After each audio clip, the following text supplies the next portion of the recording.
Yo, what's up guys? So kuyo gimi karon guys, kay mga ligo migdagat guys. Oh, bap. Let's go.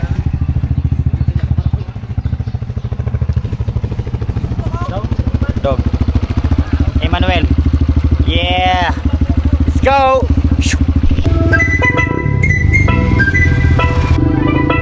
Yeah, walang driver guys. Doon ni guys.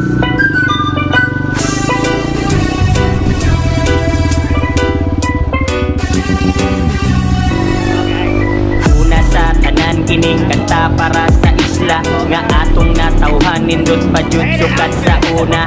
Naay mga bukid, naay mga dagat, naay mga tanom ug mga klasik sapat. Ug sa atong komunidad dinhi pirting kalinaw, mga dagat sa Santa Fe hala grabing katinaw. Maong mga turismo kita balik-balikan tungod sa barato ug pagkaon mga lamian.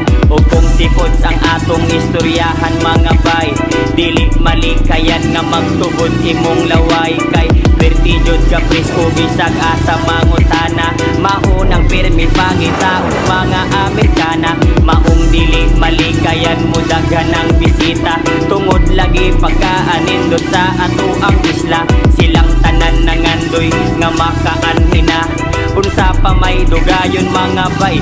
Alik na taga-bantayan, bisag unsa nga pagsuway dili madutlan. Taga-bantayan, bisag unsa pa kalisod dili mo undang. Taga-bantayan, bisag unsa nga pagsuway dili madutlan. Taga-bantayan, bisag unsa pa kalisod dili mo undang.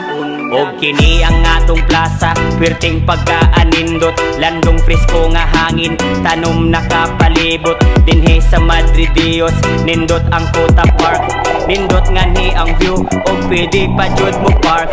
O kung ganahan mo maglingaw-lingaw og mag-chill, adto na ta sa likido diya sa MG Square.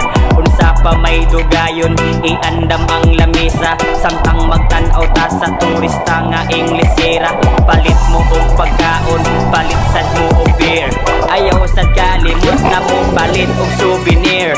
Maglipay-lipay ta, maglingaw-lingaw ta, kalimtan sana to ang ato ang mga problema.